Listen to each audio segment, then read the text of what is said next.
네, 안녕하셨습니까? 마지막 때 125회 2022년 7월 22일 금요일 해지는 시간부터 안식일이 거룩한 안식일이 시작되는 성일입니다.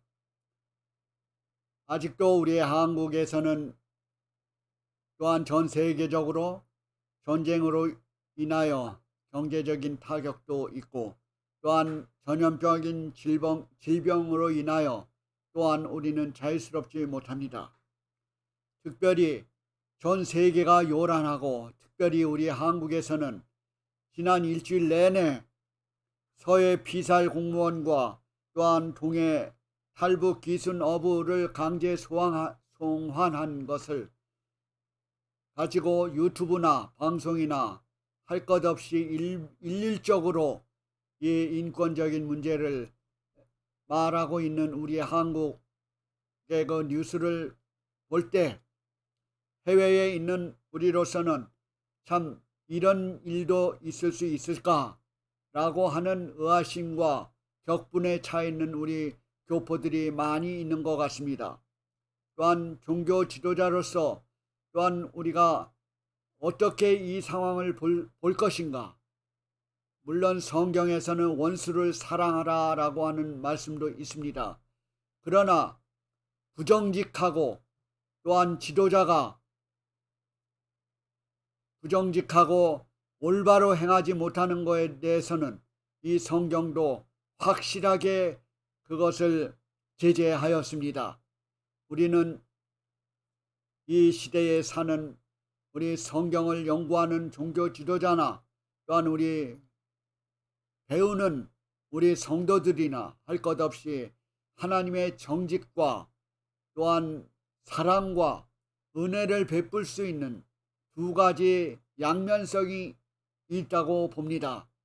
그래서 우리가 철저하게 법과 원칙을 지키면서 또한 불쌍한 사람들을 위해서 우리는 사랑하고 또한 어떻게 하면 올바른 길로 갈 수 있을까 하는 것은 우리 종교인이나 일반 사회인이나 모두 할 것 없이 정직하게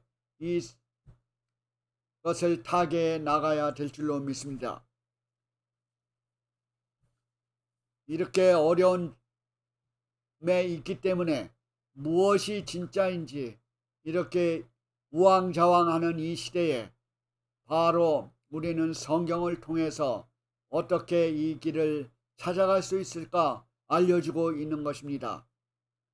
오늘은 지금 7교회 보내는 편지 중에 4대 교회, 바로 종교 개혁 시대라고 볼 수가 있어요. 이것은 AD 기원 후 1517년부터 1798년까지의 이게 종교 개혁 시대에 일어난 사건들을 이 4대 교회가 그 일을 대표하고 있습니다.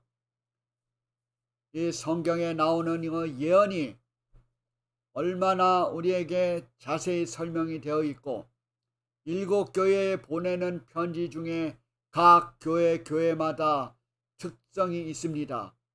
그런데 5번째 4대 교회에는 종교개혁 시대에 이르는 특징을 다 소유하고 있어요.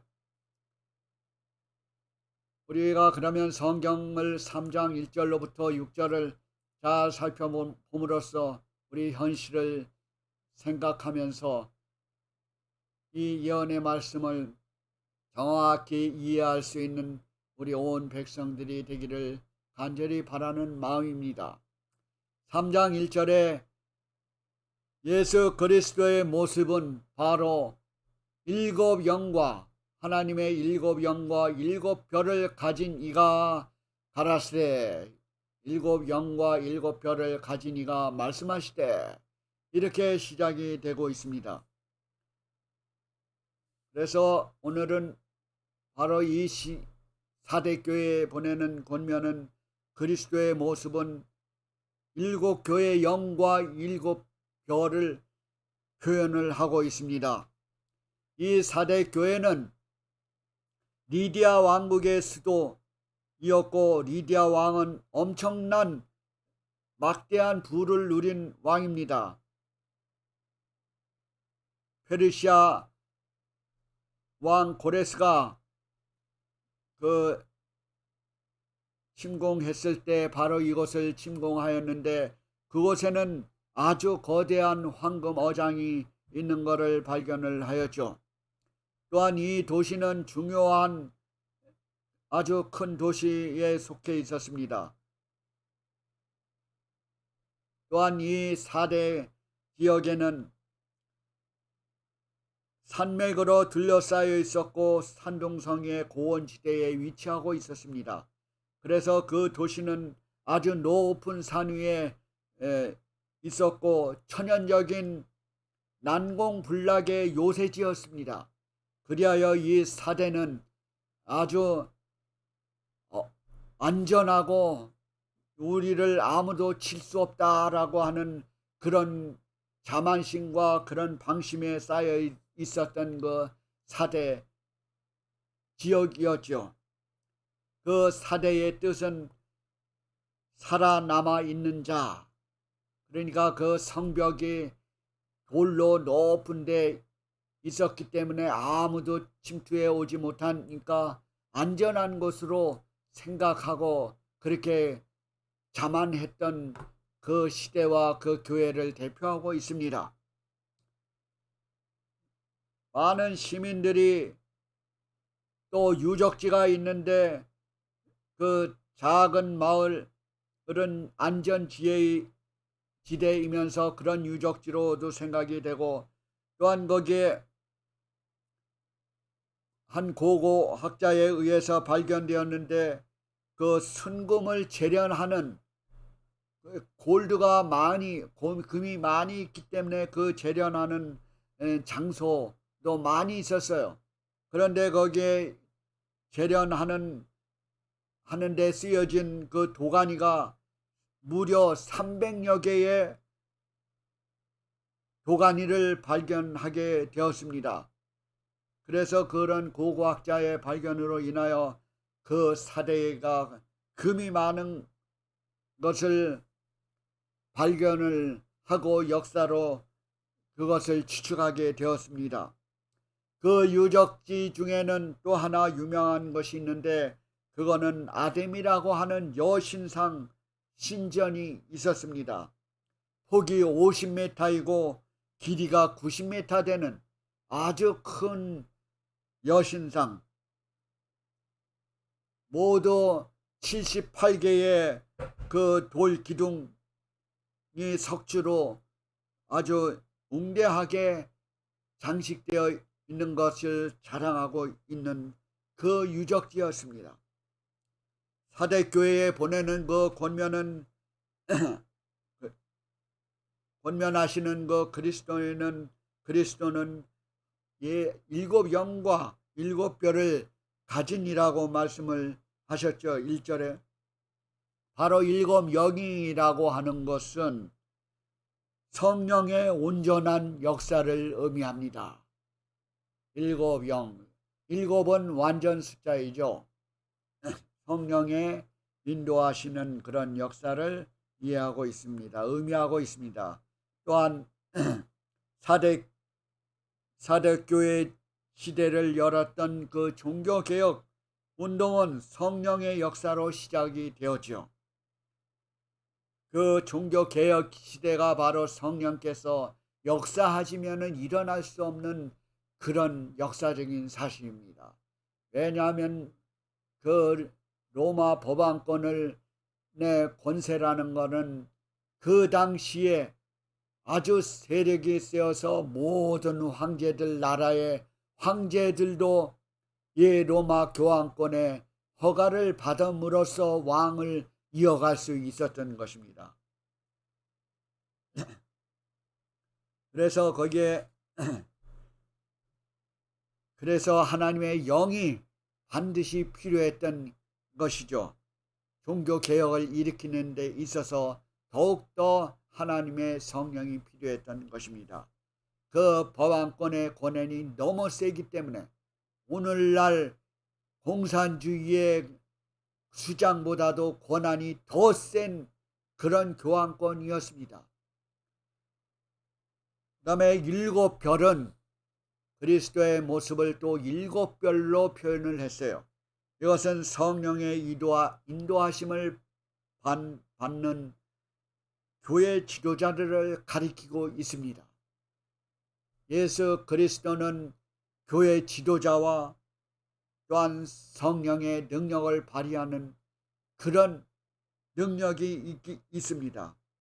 비록 지도력은 약화가 될지라도, 교회는 세속화가 될지라도 하나님께서 통치하시는 그곳은 모든 곳에 성령으로 인도되는 참된 지도자가 있다는 것입니다.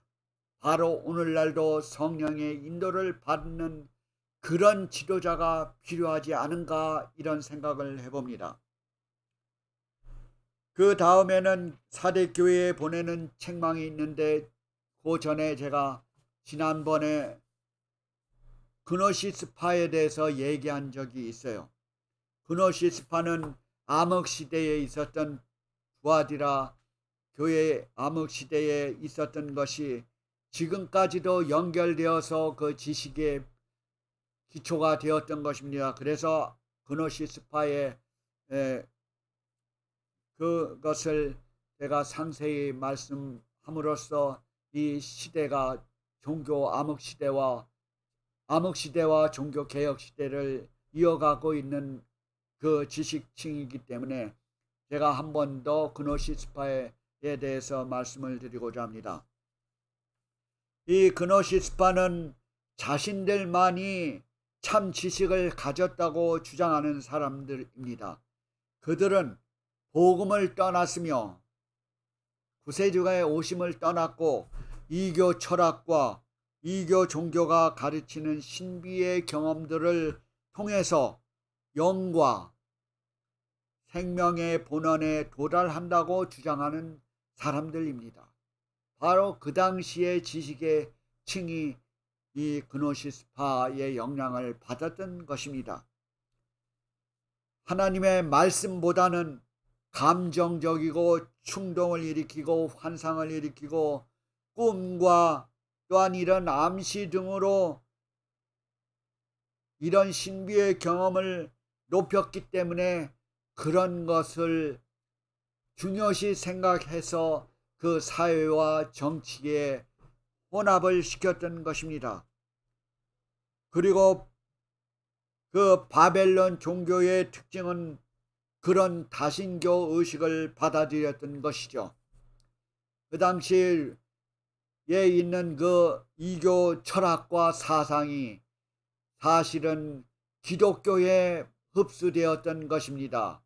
그노시스파의 그 사상들이 종교계에도 흡수가 되어서 지금까지 교리에 포함되고 있는 것입니다.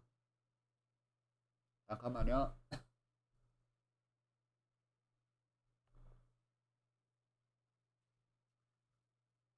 그래서 그 당시에 그노시스파의 그 감정과 충동, 이런 교리적인 것들이 교회에 들어왔는데, 그것은 바로 고해성사, 금식, 극기, 미사 드리는 거, 또한 철야 기도하는 거, 순례 여행, 또한 고행하는 거, 공덕 등을 가르치고 그 일에 진념하는 사람들에게 구원의 보장을 해준다는 주장이 바로 그노시스파의 주장인 것입니다.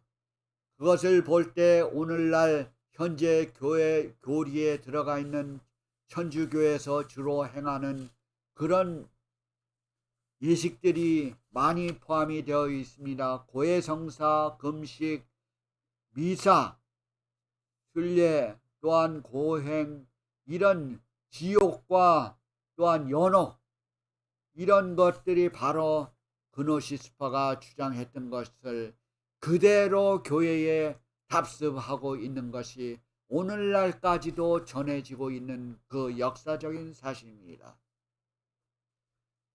그래서 사대 교회도 이런 영향을 많이 받았기 때문에 그 많은 백성들이 유혹을 받아서 여기에 푹 젖어 있어 가지고 오늘날 그거를 이행하고 있기 때문에 우리는 더 다른 진리를 알아볼 수 없게 되는 것입니다.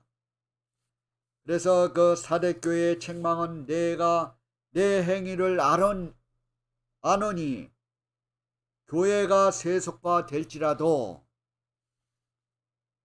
하나님께서는 역사하고 계시는 것입니다. 살았다 하는 이름은 가졌으나 죽은 자로다. 살았다 하는 사람은 바로 죽은 자로다. 이렇게 표현을 했어요. 아주 하나님의 말씀에 대해서는 죽은 것이죠. 세상의 학식은 아주 그게 진짜인 것처럼 살아있는 것 같으나 사실은 죽은 자로다. 하나님을 아는 일은 죽은 자로다. 얼마나 애석한 일입니까? 이것은 바로 요한복음에 보면은 영생은 유일하신 참 하나님과 그의 보내신 예수 그리스도를 아는 것이다. 그렇게 나왔어요. 그 지식이. 근데 만약에 이런 그노시스파가 알고 있는 그 지식이 왕성했을 경우에는 하나님께서 보시기에는 바로 죽은 자로다. 이렇게 표현하고 있는 것입니다. 그래서 그 다음에 어떻게 회개하고 어떻게 어떤 경고를 받고 바로 그거는 일깨워. 너는 일깨워. 일깨운다는 것은 잠에서 깨어나서 죽게 된 것을 죽고 된 것을 굳게 하라 권면하고 있는 것입니다. 바로 죽게 된 것이 하나님을 올바로 아는 것을 가려져 있는 이 세상의 교리와 세상의 지식인 것이 바로 죽게 된 것입니다. 그래서 거기서 깨어나올 수 있는 거에 속해야 될 것을 강조하고 있습니다. 그래서 내 행위에 하나님 앞에 내 행위에 온전한 것을 찾지 못하였노라. 온전한 것을 찾지 못해서기 때문에 그노시스파 이 세상의 지식에 몰두해 있는 것입니다. 하나님을 아는 지식이 더 필요한 것이죠. 온전한 것을 찾을 수 있는 기회가 사라진 그 시대인 것입니다. 그래서 종교 개혁 시대를 맞이하게 되는 것이죠. 그것은 바로 성령께서 역사를 하고 있는 종교 개혁 시대의 문을 열고 있는 것입니다. 암흑 시대에서. 그래서 우리는 어떻게 받았으며 그러므로는 앞의 것을 모두 생각해 본 길과 내가 사대교회에게 보내는 그 권면은 어떻게 하나님의 말씀을 받았는가, 어떻게 들었는가를 잘 생각하고 지키어 회개하라. 우리가 받은 것과 들은 것과 생각하는 것과 지키어 회개하라. 순종하고 회개하라. 우리가 받았고 들었고 생각만이 할 것이 아니라 어떻게 하라고요? 지키어 킵해라. 네가 간직하라. 그거를 간직해서 내 삶에 회개하라 라고 하는 말씀을 순종을 할 때 일깨워지고 깨어나는 것입니다. 잠에서. 만일 경고가 주어지는데 그렇지 아니하면 그런 잠에서 깨지 아니하면 내가 너에게 도적같이 이르리니 어느 시에 내게 임할는지 알지 못한다. 이렇게 경고를 하고 계시는 것입니다. 오늘날도 바로 우리에게 이러한 형편들이 많이 있는 것이죠. 이 사대교회에 이게 금이 풍부하고 또한 그런 세상적인 지식이 풍부하니까 하나님의 것을 깨닫지 못하고 그런 암흑 시대의 일을 계속하고 있는 그 시대에 성령께서 역사하여서 루터로 하여금 종교개혁을 일으키게 된 것입니다. 그래서 이 4대 교회는 바로 1517년부터 1798년을 대표하고 있는데 1517년에 종교개혁이 일어났던 것이죠. 루터가 1517년 10월 31일에 비텐버그 교회문 그 성당의 교황청에 반박문을 썼는데 바로 95개 조항을 내걸은 것을 역사를 통해서 우리는 알 수 있죠. 95개 조항의 그 불합리한 그 당시 종교 최고의 수장이 바로 모든 개신교회가 하나도 없는 오직 국교와 같은 로마 교황권이 바로 종교의 수장인 것이죠. 거기에 감히 이 교회 성당의 95개 조항을 내걸을 수 있는 사람이 그리 많지 않은 그 시대입니다.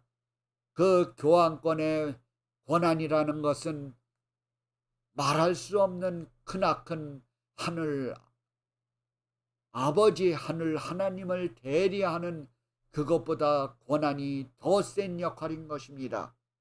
그러나 성령의 움직임으로 인하여 이런 95개 조항을 내걸고 종교개혁이 일어났던 그 시대죠.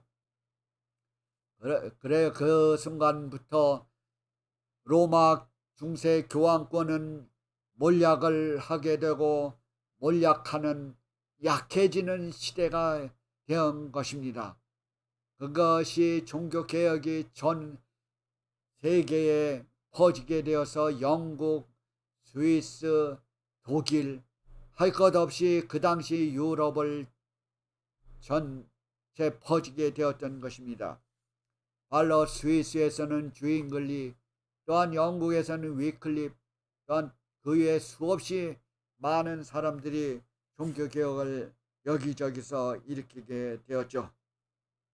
또한 17세기부터 18세기에 합리주의적인 철학 사상이 등장하여서 더욱더 영적으로 냉담하게 되었습니다.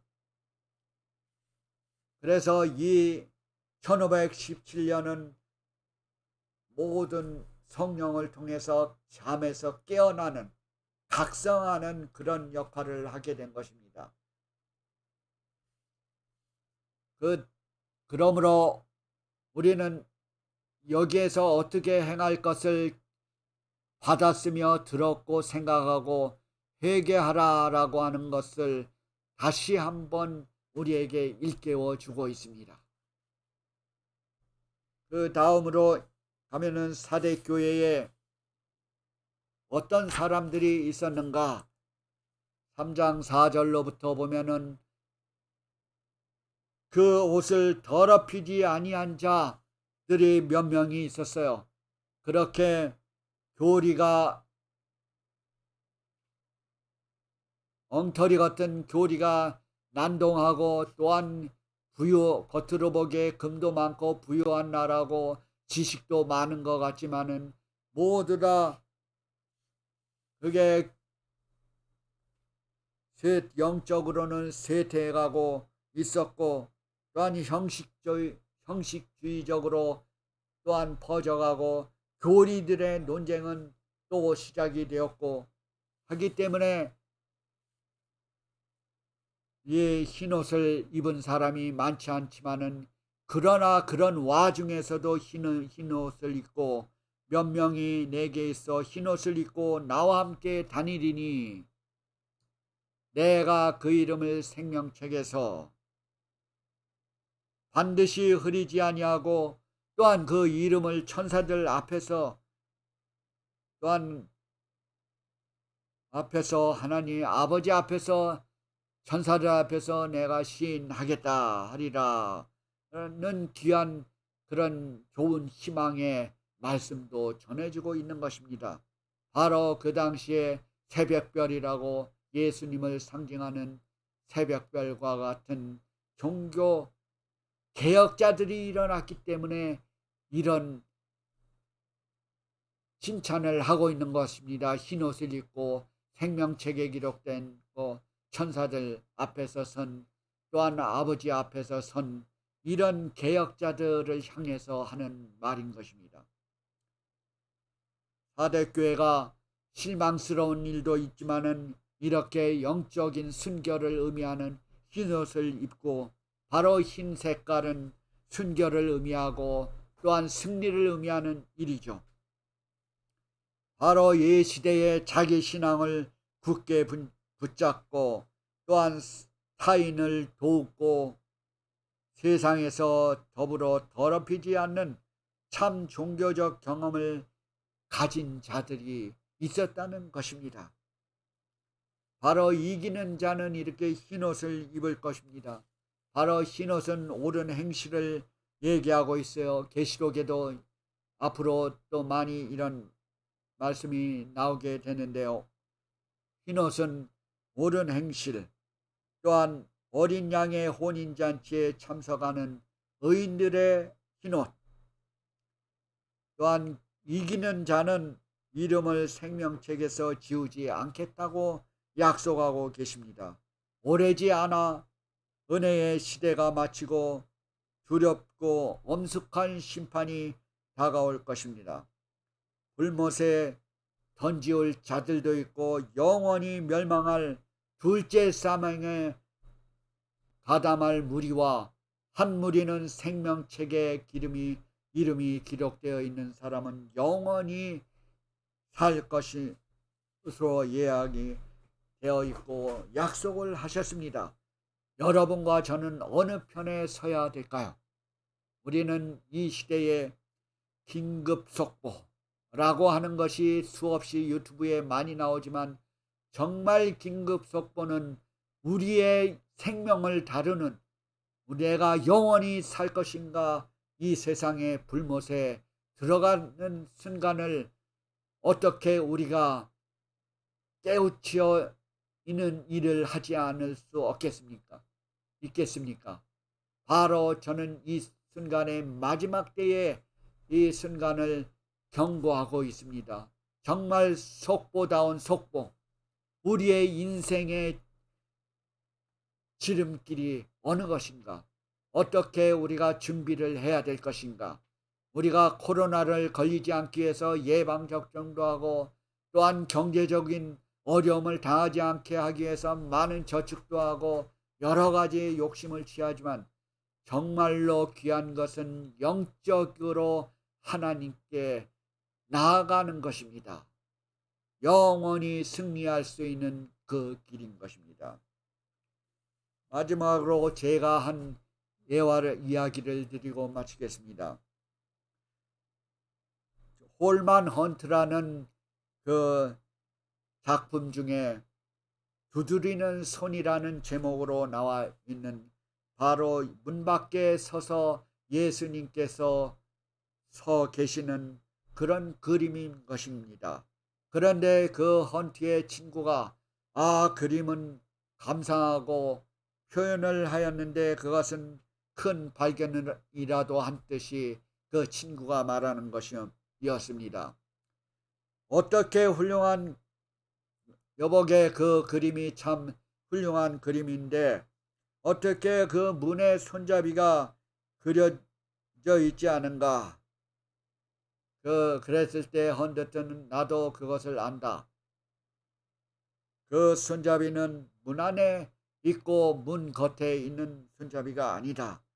바로 그 열수가 없다는 얘기예요. 손잡이가 바깥에 없다는 것은 바로 예수님께서 우리 문을 열 수가 없는 것입니다.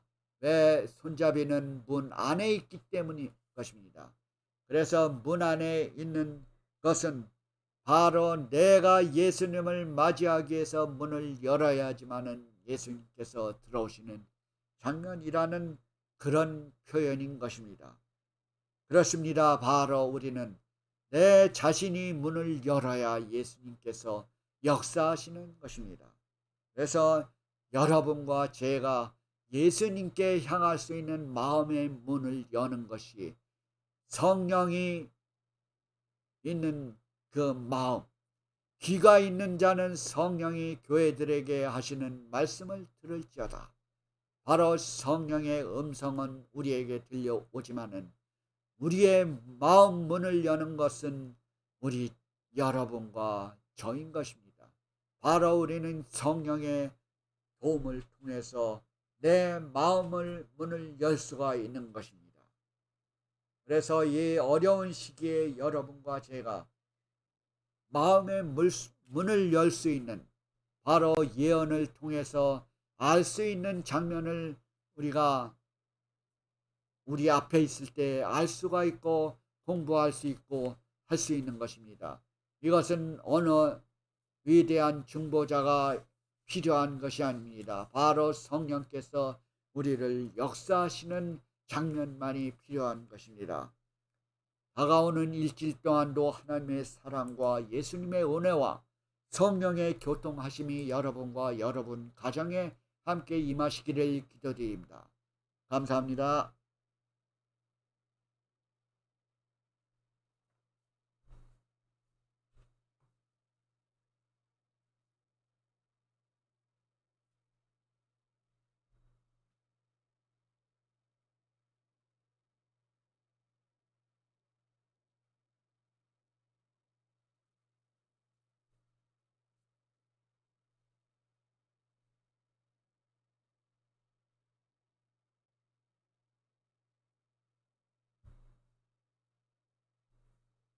네.